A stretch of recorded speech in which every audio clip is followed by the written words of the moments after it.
بسم اللہ الرحمن الرحیم۔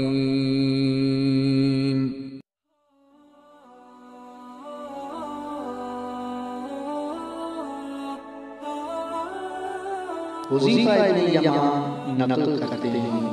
کہ میں نے اپنے مول المؤمنین کو دیکھا کہ آپ اپنے فرزند امام حسن و حسین اور رسول اللہ کے ساتھ گلا گوش فرما رہے تھے اور پیغمبر خدا دونوں کے چہرے کو دیکھ کر مسکرا رہے تھے اور اپنے دونوں بیٹوں سے فرما رہے تھے، کھاؤ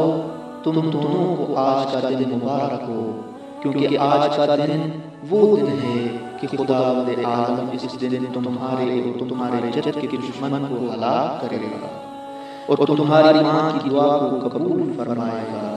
کھاؤ کہ آج ہی کے دن کلام خدا تحقق پائے گا۔ کھاؤ،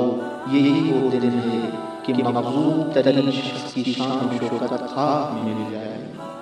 کھاؤ کہ آج کے دن خداوند عالم تمام اعمال دشمنان کو لائے گا اور ان کو خاک کی طرح اڑا دے گا۔ حذیفہ کہتے ہیں کہ میں نے عرض کی، یا رسول اللہ، کوئی امت میں سے یا اصحاب میں سے ایسا کام کر سکتا ہے؟ رسول اللہ نے فرمایا، منافقین میں سے ایک منافق ان کی ریاست کو اپنے ذمے لے گا اور ریاکاری کو میری امت کے درمیان پھیلائے گا،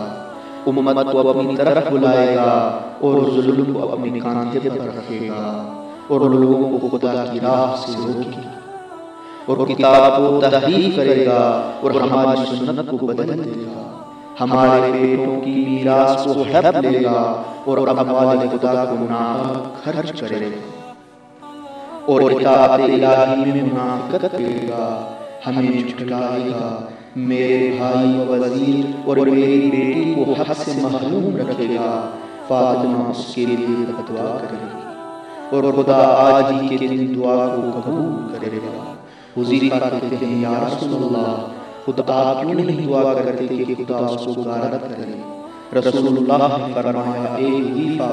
میں نہیں چاہتا کہ قضاء و قدر الہی میں دخالت کروں،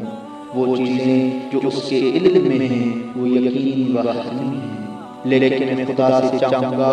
کہ جس دن وہ ہلاک ہو